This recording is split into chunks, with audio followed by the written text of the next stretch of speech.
우리가 지금 계속 수요일 저녁마다 갈라디아서를 강의하고 있는데요. 오늘 본문의 말씀은 지금까지 바울이 전했던 논조와는 좀 약간 다른 느낌을 줍니다. 지금까지는 바울이 전한 복음에서 너무나 쉽게 떠나버렸던, 그래서 다시 유대교의 가르침으로, 다시 율법의 행위로 돌아가 버린 갈라디아 교인들을 향하여 바울이 아주 불같이 화를 내고 또 질책하고 너희들이 절대로 그러면 안 된다라고 했던 그런 장면들을 우리가 쭉 살펴보았는데, 오늘 본문은 또 그와는 좀 전혀 반대의 모습으로 마치 아비의 마음으로, 어미의 마음으로 그들을 이렇게 진심 어린 애정에서 우러나오는 당부의 말을 하고 있는 것을 우리가 살펴보게 됩니다. 또한 그런 면에서 바울의 그 목회자로서의 그 목자로서의 마음이 아주 잘 드러나고 있는 구절이 또한 오늘 본문이라고 말할 수 있겠습니다. 간절히 바라기는 오늘 본문을 통하여서 하나님께서 우리들에게 또 깨닫기를 원하시는 하나님의 뜻이 무엇이 있을까 우리가 귀 기울여 경청하여 듣고 하나님 주시는 그 은혜와 또한 믿음의 결단으로 이어지는 복된 시간이 되시기를 주님의 이름으로 간절히 축원합니다. 우리가 첫 번째로 오늘 말씀을 통해 깨닫는 것은요, 바울은 먼저 갈라디아 교인들에게 뭐라고 얘기했느냐 하면, 너희들도 나와 같이 되기를 원하노라, 나와 같이 되기를 원한다, 그렇게 요구하고 있습니다. 그게 이제 12절이죠. 형제들아, 내가 너희와 같이 되었은즉 너희도 나와 같이 되기를 구하노라. 그런데 이 구절에서요, 너희가 나와 같이 되기를 구하노라 하기 전에 나오는 구절이 있어요. 그게 뭐냐면 바울이 먼저 갈라디아 교인들처럼 되었다라는 말입니다. 이 말이 무슨 뜻일까요? 바울은 우리가 다 아는 것처럼 유대인입니다. 유대인으로 태어나서요, 유대인의 혈통을 따르고 유대인의 그런 전통을 따랐던 사람이에요. 그런데 이방인의 그 사도가 된 이후로, 부활하신 예수 그리스도를 만나고 난 이후로 복음 전파를 위해서 어떻게 했습니까? 유대인으로서 자기가 가지고 있던 모든 특권을, 그리고 그 자부심을 다 버리고 이방인과 같이 되었다라는 거예요. 즉 한마디로 얘기하면 유대인이었던 바울이 복음을 전하기 위해서 유대인에 가졌던 모든 특권을 다 내어버렸다라는 뜻이에요. 그 이유는 딱 한 가지였어요. 이방인에게 복음을 전하기 위함이었다라는 것이죠. 고린도전서 9장 20절을 보면 바울이 어떤 마음으로 복음을 전했는지가 나와요. 유대인들에게 내가 유대인과 같이 된 것은 유대인들을 얻고자 하며, 율법 아래에 있는 자들에게는 내가 율법 아래에 있지 아니하나 율법 아래에 있는 자같이 된 것은 율법 아래에 있는 자들을 얻고자 함이라. 무슨 얘기입니까? 이 말씀을 통하여서 복음을 전해야 되는 자들이 복음을 아직 믿지 못하는 자들과 어떻게 접촉점을 맺어서 그 복음을 전할 수 있을까에 대한 어떤 원리를 발견하게 되는 거예요. 즉 내가 가진 복음이 너무나 소중한 복음입니다. 무엇과도 바꿀 수 없는 복음이에요. 그런데 이것을 알리기 전에, 전하기 전에 먼저 그 복음을 받는, 처음 듣는 자의 입장에서 한번 생각해 봐야 된다라는 것이죠. 즉 내가 상대방보다 좀 우월한 위치에 있다는 그런 생각으로, 어떤 우월감이나 어떤 고압적으로 내가 가진 것을 나눠준다라는 그런 자세가 아니라 먼저 그들의 자리로 내려가는 거라는 거예요. 그것이 바로 예수님께서 친히 보여주셨던 섬김과 헌신의 자세였다라는 것입니다. 빌립보서 2장에 아주 유명한 기독론이 나오는데요, 빌립보서 2장을 보면 예수님께서 하나님의 자리를 내어버리고, 하나님과 동등한 본체와 위엄과 존귀하신 분이셨지만 하나님의 자리를 내어버리고 그 하나님이 창조한 피조물 중에 하나인 인간의 몸으로 내려오시잖아요. 그래서 자신의 생명을 주시기까지 우리를 사랑하셨던 그런 내려놓음의 장면이 나오지 않습니까? 사실은 그렇게 내려놓기가, 자신의 모든 것들을 누리고 있던 것들을 내려놓기가 쉬운 거냐는 것이죠. 절대로 그렇지 않다라는 겁니다. 하나님의 크신 사랑과 섭리가 아니고서는 불가능한 일이었다라는 거예요. 그것이 바로 예수님의 마음이었죠. 너희 안에 이 마음을 품으라고 얘기할 때 그 마음이 바로 이 낮아지는 마음이었던 것이죠. 그래서 그것이 바로 예수님의 마음이기에 주님의 길을 따르는 모든 목회자들, 모든 선교사님들이 따라야 하는 그 마음이 바로 그 마음이다라는 거예요. 하나님께서 보내시는 곳이 어디든지 우리가 어디에서 무슨 사역을 하든지 간에 하나님 예수님께서 우리들에게 보여주신 그대로의 모습으로 그 있는 자리에서 낮아지고 체화되어 그들의 삶을 이해하고 함께 웃고 함께 울고 함께 먹고 그런 자리에서 하나님의 사랑을 전하는 것, 그것이 어떻게 보면 복음을 나누는 그 자들의 자세라고 할 수 있다는 것입니다. 이처럼 바울은 갈라디아 교인들에게 내가 너희와 같이 된 것처럼 너희도 나와 같이 되기를 원한다, 그렇게 말씀을 전했던 거예요. 그렇다면 바울이 그들도 나와 같이 되기를 원한다라고 얘기했던 그 뜻은 무엇일까요? 제일 먼저 떠오르는 말씀은 바울이 너는 나를 따르는 자들아, 나를 본받으라 했던 그 말씀이 기억이 나요. 고린도전서 11장 1절 보십시오. 화면을 통해 우리 한번 다 함께 읽을까요? 내가 그리스도를 본받는 자가 된 것 같이 너희는 나를 본받는 자가 되라. 바울이요, 다른 사람들에게 너희들은 나를 따르라 라고 그렇게 담대하게 외칠 수 있던 근거가 있습니다. 그게 뭐냐면 바울이 예수 그리스도를 따르고 있다라는 강한 확신이 있었기 때문에 그래요. 그러니까 자신이 스스로 뭔가를 지금 잘하고 있다라고 생각해서 내 지혜나 능력이나 어떤 성취를 너희들도 좀 본받아라, 좀 배워라, 그런 목적이 아니라 우리 모두의 궁극적인 신앙의 대상이 되신 예수 그리스도를 바울은 담대하게 따라가고 있었기 때문에 바울은 갈라디아 교인들에게 내가 예수 그리스도를 따르는 것처럼 너희도 나를 따르는 자가 되라 라고 말씀할 수 있었다는 거예요. 제가 오늘 새벽 예배 때 어떤 말씀을 전했냐면 하나님께서 출애굽한 이스라엘 백성들을 인도하실 때 어떻게 하셨냐면 그들보다 앞서 가셨다라는 그 구절을 통해서 은혜를 나누었어요. 그러니까 신앙생활은 결국 뭐냐면요, 앞에 가신 예수 그리스도를 따라가는 거예요. 예수님이 먼저 가신 그 길을 우리가 잘 따라가는 거, 그게 바로 신앙생활이라는 것이죠. 바울은 자신이 예수님의 본을 따라 예수님의 뒤를 잘 따라가고 있었기 때문에 다른 사람들, 갈라디아 교인들도 자신들의 뒤를 따르기를 원했던 거예요. 왜냐하면 그것이 결국 예수의 길을 걸어가는 것이기 때문이었다라는 것이죠. 생각해 보세요. 아무도 안 가본 길입니다. 처음 가보는 길이에요. 그 길을 내가 먼저 앞장서야 된다라고 생각하면 얼마나 겁이 나고 떨리겠어요. 자기 혼자만 있는 것도 그럴 텐데 나를 전적으로 믿고 따르는 사람들도 막 우르르 따라온다고 생각해 보세요. 그런데 나도 그 길을 잘 모르겠어요. 그러면 얼마나 마음이 그 부담감과 그 스트레스가 얼마나 많이 있겠어요. 그런데 내 앞에 누가 계세요? 주님이 계세요. 그리고 또한 내 앞에 주님을 나보다 먼저 따른 믿음의 선진들이 있어요. 따라서 우리는 그 뒤만 따라가면 되는 거예요. 얼마나 감사한 일입니까? 이 말씀을요, 갈라디아 전체의 문맥 속에서 우리가 한번 살펴보면 나와 같이 되라는 것은요, 바울이 전했던 복음을 너무나 쉽게 저버리고 다른 복음을 따라서 다시 유대교의 전통으로 유대교의 행위로 돌아가 버린 그들에게 다시 돌아오라, 다시 복음으로 돌아오라, 절대로 율법으로 돌아가지 마라고 하는 바울의 어떻게 보면 참 강한 안타까움이 담겨있는 말이라고도 할 수 있겠죠. 바울도요, 유대인으로서 철저하게 율법을 지키던 사람이었습니다. 그것도 보통 열심이 아니라 지나친 열심이 있었던 사람이에요.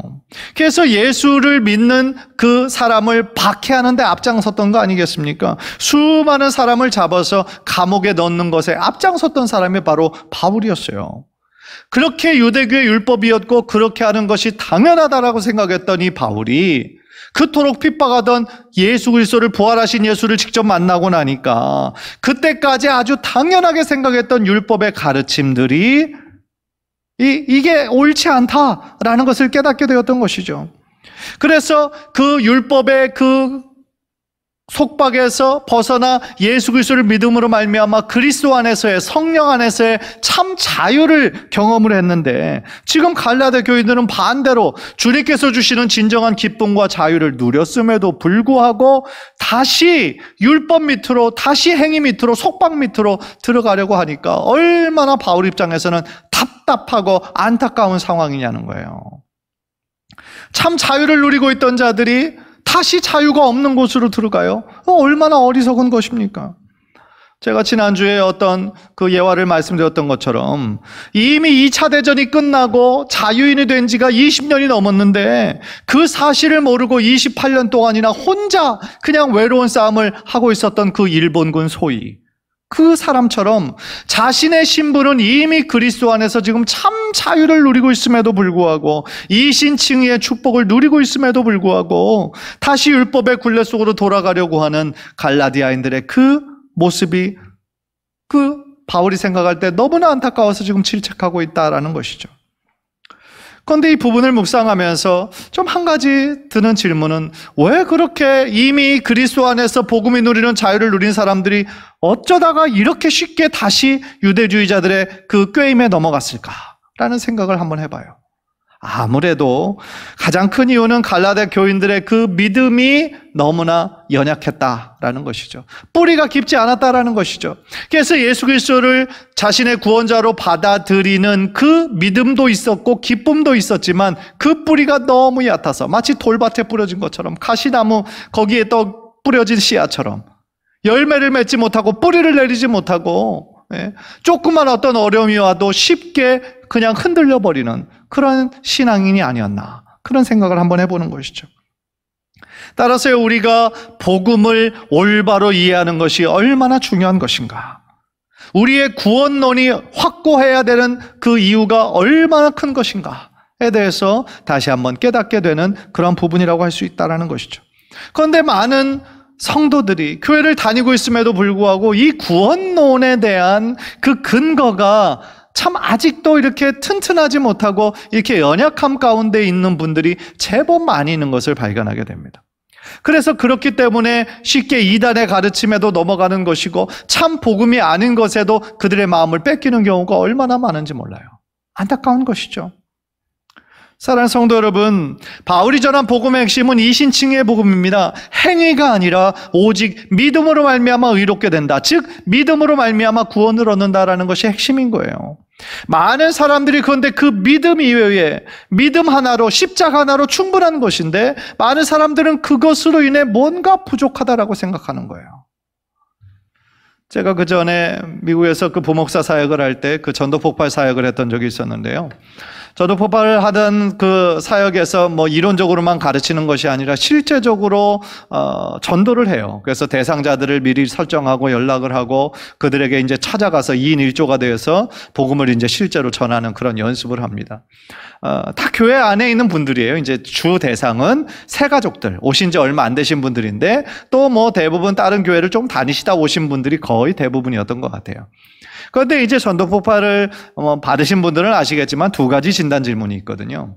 이제 첫 번째 진단 질문은 이제 오늘 밤이라도 하나님께서 이렇게 당신을 데려가신다면 천국에 갈 자신 있느냐? 그건 이제 첫 번째 질문이고, 두 번째 질문은 이제 그거 내가 죽어도 천국에 갈 자신이 있습니다라고 말하는 사람들에게 이제 두 번째 질문을 던지는 거예요. 두 번째 질문은 뭐냐면 이렇게 하는 거예요. 만약에 하나님 앞에 지금 당신이 서셨는데 하나님께서 지금 당신에게 네가 지금 천국에 들어온 이유가 뭐라고 생각하느냐, 그렇게 물어보신다면 뭐라고 대답하시겠어요? 이렇게 질문하는 거예요. 물론 첫 번째 질문에서도 많은 분들이 확신이 없는 분들은 제법 많아요. 왜냐하면 자기가 지은 죄가 좀 있고 회개하지 않아서 천국에 들어갈 수 없다고 생각하는 분들도 있거든요. 그런데 그것에 대한 확신이 있어도 두 번째 질문에서 답이 아닌 것들을 말씀하시는 분들이 굉장히 많아요. 그러니까 천국에 갔습니다. 그래서 하나님께서 물어보세요. 네가 왜 천국에 왔다고 생각하느냐? 많은 분들이 교회 출석을 잘하니까, 예배 안 빠지니까, 나는 3대째 크리스천이니까 이런 식으로 말씀하시는 분들이 제법 있어요. 그런데 그것은 정답이 아닙니다. 여러분들 한번 대답해 보세요. 여러분들이 천국에 지금 갔습니다. 그런데 하나님께서 여러분에게 질문하시는 거예요. 사랑하는 누구야? 네가 왜 천국에 왔다고 생각하니? 답은 뭡니까? 예수 그리스도를 믿는 믿음 때문이에요. 다른 게 아니거든요. 우리가 교회를 열심히 다녀서 혹은 봉사활동 많이 해서 성경 공부를 많이 해서 내가 3대째 크리스찬이라서 그거 아니에요. 그거는 다 뭐예요? 결국은 행위예요. 행위. 그게 아닙니다. 그게 아니라 예수 그리스도를 나의 구원자로 믿는 그 믿음 때문에 우리가 천국에 하나님 나라에 들어갈 수 있는 것이죠. 사랑하는 성도 여러분, 이것이 얼마나 큰 은혜입니까? 예수님을 나의 주님으로 고백한 그 믿음의 고백만 있으면 우리는 다 하나님의 자녀가 되는 놀라운 특권을 누리는 거예요. 그 외에 다른 것들, 우리들이 얼마만큼 착한 일을 해야 되고, 얼마만큼 교회를 빠지지 말아야 되고, 훈련을 마쳐야 되고, 만약에 그런 것이 있다고 한다면 어떻게 보면 다 그것이 나의 공로가 되고 자랑으로 변질될 수 있겠죠. 그러나 하나님께서 보시는 건 그게 아니고 우리가 예수 그리스도를 온전히 나의 구원자로 믿는 그 믿음이 있느냐, 그거를 보신다라는 거예요. 물론 우리가 하나님을 믿은 이후에 열심히 하나님의 자녀답게 주의를 성수하고 성경을 공부하고 열심히 봉사하고 이 사회에서 빛과 소금이 되도록 노력하고, 그거를 당연히 필요한 것이죠. 그러니까 구원의 조건이라서가 아니라 구원받은 자로서의 마땅한 삶의 의무와 책임이기 때문에 그거는 해야 되는 것이죠. 그래서 이거의 그 전후 관계를 우리가 헷갈려서는 안 되는 거예요. 따라서요, 우리가 예수 그리스도를 믿음으로 말미암아 생긴 가장 큰 변화는 뭡니까? 저는 신분의 변화라고 생각해요. 우리들의 신분이 완전히 업그레이드 되는 거예요. 그전에는 뭐였습니까? 죄의 종이었잖아요. 죄의 종이었고 죄의 노예였잖아요. 우리를 다스리고 있던 것은 죄였다고요. 사단 마귀였다고요. 듣기 싫을지도 모르겠지만. 그러나 이제는 더 이상 죄의 노예가 아니에요. 죄의 밑에, 죄의 컨트롤을 받지 않아요. 물론 죄의 영향은 지금도 여전히 있어요. 그러나 죄의 종은 아니에요. 우리는 이제 예수 그리스도를 믿음으로 말미암아 예수 그리스도의 종이 아니라, 노예가 아니라 하나님의 자녀가 되었어요. 우리를 양자 삼아 주셨어요.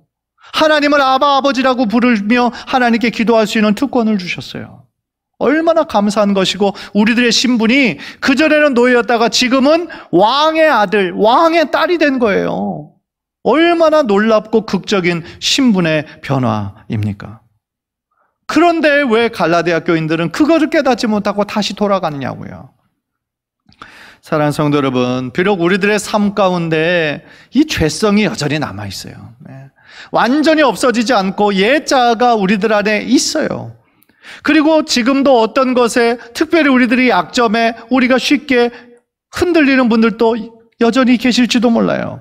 그러나 그럼에도 불구하고 변함없는 사실은 우리가 하나님의 사랑받는 자녀가 되었다라는 그 신분만큼은 절대로 변하지 않는 거예요. 하나님께서 우리를 구원해 주신 그 부르심에는 절대로 후회가 없으신 거예요. 간절히 바라기는 우리들의 삶 가운데, 우리들의 신앙생활 가운데 복음 하나면 충분합니다. 복음 하나면 충분합니다 라는 그 사실을 늘 확신하고, 하나님께서 여러분들을 향한 그 사랑을 의심하지 말고 어떤 환경 가운데서도 주님 주신 그 믿음 가운데 견고하게 서는 우리 귀한 성도님들 모두 되시기를 주님의 이름으로 간절히 축원합니다. 우리 두 번째로요, 바울은 복음에서 떠난 갈라디아 교인들에게 뭐라고 얘기하냐면 그리스도의 형상을 이루기까지 해산의 수고를 하겠다라고 다짐하는 부분이 있습니다. 그것이 19절이에요. 나의 자녀들아, 너희 속에 그리스도의 형상을 이루기까지 다시 너희를 위하여 해산하는 수고를 하노니. 지금 바울이 그들을 뭐라고 부릅니까? 나의 자녀들아. 나의 자녀들아. 그가 얼마나 갈라디아 성도들을 사랑하는 마음으로 이것을 부르고 있는지 여러분 그게 좀 느껴지시나요? 디모데에게도 바울은 나의 아들이다 그랬어요. 아들이고 나의 자녀다. 여러분 다 아시는 것처럼 바울이 직접 낳은 게 아니죠. 무슨 얘기냐면 바울이 전한 복음으로 말미암아 그들이 거듭나고 신앙이 자라고, 그런 것을 볼 때 마치 어미의 마음으로, 아비의 마음으로 그들을 다 자녀들처럼 이렇게 보고 양육했다라는 그런 뜻인 것이죠. 그래서 그들을 정말 이 키워내고 믿음으로 양육하는 그것이 얼마나 힘든지 뭐라고 했냐면 해산하는 수고, 이렇게 표현을 했다라는 것이죠. 이 말씀을 지금 들으시는 모든 그 어머니들은 그 해산의 고통과 수고가 얼마나 큰지 몸소 체험하신 분들이에요. 정말 그 사실 한 가지만으로라도 존경받으셔야 되는 그런 분들이죠. 저 남자는 그를 경험할 수가 없잖아요. 그렇지만 이제 그 고통이 얼마나 큰지 저는 간접적으로, 아기 이렇게 3명 낳는 거를 계속 옆에서 이렇게 지켜보면서 아내의 그 막 표정과 이런 모든 것들을 보면서 얼마나 이게 고통이 큰 건가, 간접적으로만 옆에서 이렇게 지켜볼 수 있었죠. 그러니까 이 바울의 표현은요, 마치 아이를 낳는 그 해산에 수고를 하는 어머니처럼 그 아이를 낳기 위해 모든 힘과 모든 에너지를 다 쏟아내놓는 것처럼 한 영혼이 주님께로 돌아오는 그것을 위해서 자신의 온 삶을 드리겠다라고 하는 헌신의 고백이었다라는 것이죠. 그런데 바울이 그렇게 힘들게 낳은 이 갈라디아 교인들이 다시 복음을 떠나서 유대교로 복귀하려고 한다고 하니까 정말 이 아비의 마음이 얼마나 안타까웠겠습니까? 그래서 바울은 너희 속에 그리스도의 형상을 이루기까지 다시 너희를 위하여 해산하는 수고를 하겠다라고 다짐을 합니다. 저는 이 바울의 이 표현이요, 모든 목회자들의 그런 자세일 뿐만 아니라 어떻게 보면 같은 신앙생활하는 우리 모든 성도들에게도 굉장히 중요한 구절이라고 생각을 합니다. 왜냐하면 그리스도의 형상을 이루는 것, 그것이 우리들의 신앙의 공통된 목표이기 때문에 그렇습니다. 우리 신앙의 목표는 뭡니까? 예수 그리스도의 형상을 우리가 온전히 이루는 거예요. 즉 예수 그리스도를 닮아가는 거예요. 예수님이야말로 하나님의 온전한 형상이시죠. 그래서 우리가 닮아가야 할 모범이 되시기 때문에 그렇다라는 거예요. 따라서요, 바울의 심정은 그들에게 단순히 복음을 전하여서 거듭나는 것에만 머물러 있는 것이 아니라 그들의 삶 속에 예수 그리스도의 형상이 나타나기까지 수고하겠다라는 거예요. 그래서 바울은요, 그 목표를 향해서 이 갈라디아 교인들에게 정말 갈라디아 교인들을 위하여 다시 또 한 번 해산하는 수고를 하겠다라고 그렇게 다짐하고 있다라는 겁니다. 제일 처음에 해산의 고통은 복음에서 복음을 전함으로 말미암아 그들이 예수 그리스도 안에서 새로운 생명으로 태어나는 것을 의미했겠죠. 그런데 이제 두 번째 해산의 수고는 뭐예요? 유대교로 돌아가 버린 그런 자들을 돌이키고 올바른 믿음을 갖게 하기 위해서, 올바른 믿음의 목표를 가르쳐 주기 위해서 그 수고를 또 한 번 감당하겠다라는 바울의 의지의 표현이었던 것이죠. 생각해 보면 예수님만을 바라보는 것, 예수님을 전심으로 사랑하면 예수님을 닮는 것이 사실은 참 마땅한 것이고 자연스러운 결과라고 할 수 있겠죠. 사랑하면 닮고 싶잖아요. 그죠? 사랑하면 닮고 싶은 거고, 그런 세월이 길어지다 보면 어느새 그 자신이 사랑하고 흠모하던 사람을 우리가 은연중에 닮아가고 있음을 깨닫게 되는 것이죠. 마치 금슬 좋은 부부가 함께한 세월이 30년, 40년, 50년이 되면 서로 너무나 모습이 닮아가잖아요. 마치 그것처럼 우리가 예수님을 정말 사랑하는 마음, 닮고 싶은 마음, 그런 마음이 있을 때, 그 길을 따라갈 때 우리들의 모습 가운데 어떤 모습이든지 예수 그리스도를 닮아가는, 예수님의 향기가 나는 그러한 삶으로 변화되게 될 줄 믿습니다. 그것이 너무너무 중요하다라는 거죠. 예수님을 닮은 사람은 뭐가 달라도 다른 것이죠. 교회 안에서만 인정받을 뿐 아니라 사실은 사회 속에서도, 세상 속에서도 인정받는 사람이 되어야 되는 것이 너무나 당연하다라는 거예요. 왜냐하면 그의 삶 속에서 다른 사람들에게는 없는 예수님의 향기가 나기 때문에 그렇다라는 거예요. 자신이 굳이 크리스찬임을 밝히지 않아도요, 다른 사람들이 그것을 인정해주고 그 사람을 본받기 원하면 얼마나 좋을까요? 그것이 진정한 세상의 빛이고 세상의 소금이 아니겠습니까? 그런데 반대로요, 신앙생활을 20년 했어요, 30년 했어요, 40년 이상을 했음에도 불구하고 그 사람의 얼굴에서 전혀 예수님의 형상이 나타나지 않는다면 얼마나 안타까운 일이에요. 그 사람의 입만 열면 부정적인 이야기만 하고 다른 사람들이 볼 때 전혀 덕스럽지 않은 말만 하게 되면 어떨까요? 주변 사람들이 그 사람이 교회 다니는 것을 너무나 잘 알고 있는데 그 사람이 회사나 직장에서 보여주는 태도가 전혀 성도답지 못하다면 그것은 참 부끄러운 일이라고 할 수 있다는 것입니다. 요즘 우리가 코로나19 이 팬데믹 현상을 겪으면서 요즘처럼 세상 사람들이 이 교회에 관심을 기울이는 때가 또 있을까 싶어요. 그런데 그 관심은 우리들이 다 아는 것처럼 좋은 관심이 아니에요. 나쁜 관심이죠. 매일같이 교회가 뉴스에 등장합니다. 벌써 몇 개월째예요. 문자 메시지로 오는 것도, 그 질병관리본부에서 오는 것도 끊임없이 교회에 대한 이야기가 나오죠. 집단 감염이 교회에서 지속되고 있다. 참, 가슴 아픈 현실은 지금 현 시대에서는 교회 다닌다라고 하는 그 이미지가 세상 사람들에게는 굉장히 부정적인 이미지로 비춰지고 있는 것 같아요. 세상 사람들에게 교회 다니는 사람들은 오직 자기네들만 생각하는 사람, 배타적인 사람, 비이성적인 사람, 말이 안 통하는 사람, 그런 사람으로 생각되는 것 같아요. 이런 세상의 시각들이, 교회를 향한 시각들이 바뀔 수 있을까요? 정말 고민이 많습니다. 그러나 기도하면서 듣는 또 하나의 소망은 결국 이 시간도 지나갈 거라는 거예요. 지금은 교회라는 이름이요 바닥에 떨어진 것 같아요. 그러나 우리가 성도로서, 목사로서 이 치욕의 시간을 믿음으로 잘 감당하고 회개하고 이겨낸다면 결국에는 하나님께서 주시는 참된 회복의 시간이 저와 여러분 모두에게 임하게 될 줄 믿습니다. 무엇보다요, 우리가 믿는 이 참 믿음이 뭔가, 참 성도의 삶이 무엇인가, 참 교회가 도대체 무언가, 더욱더 본질을 붙잡고 본질만을 우리가 생각하게 된다면 결국에는 비본질적인 것들, 그러한 편견들, 그러한 오해들이 사라지고 참 진리가 이기게 되고 오직 하나님의 영광이 드러나는 그 날이 우리들 모두에게 오게 될 줄 믿습니다.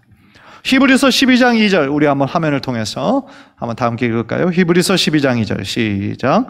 믿음의 주요 또 온전하게 하시는 이인 예수를 바라보자. 아멘. 믿음의 주라는 거예요. 우리의 믿음을 온전하게 하시는 분 누구세요? 오직 예수 그리스도시라는 거예요. 예수님만이 우리들의 참된 소망이 되십니다. 예수님만이 우리 참된 믿음의 그 근거가 되십니다. 세상의 그 어떤 것도 우리들에게 영원한 기쁨을 주지 못하고 참 소망이 될 수 없는 거예요.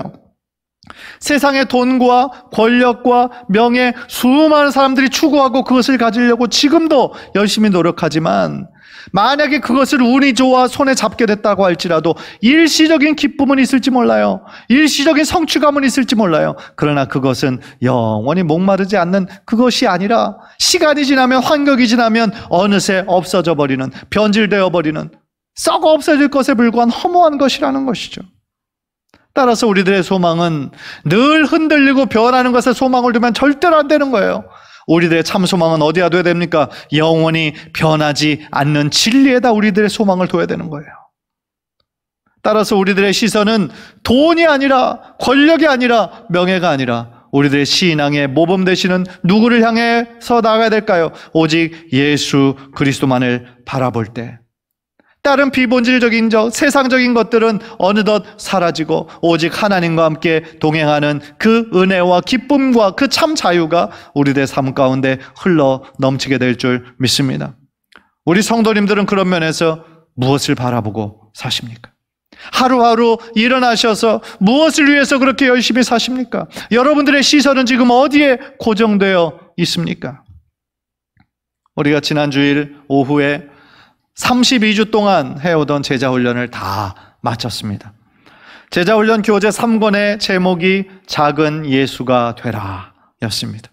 그렇습니다. 우리가 주님 가신 길을 바라보고 주님의 그 말씀과 주님이 행동하셨던 그 모든 사역들을 우리가 본받기 원하고 따라가기 원하고 닮기 원하는 사모하는 마음으로 우리가 예수님의 길을 따라갈 때에 결국은 우리들의 삶 가운데 예수님의 향기가 날 뿐만 아니라 예수 그리스도의 형상을 조금씩 닮아가는 거룩한 변화, 성화의 과정 가운데 우리 모두가 이르게 될 줄 믿습니다.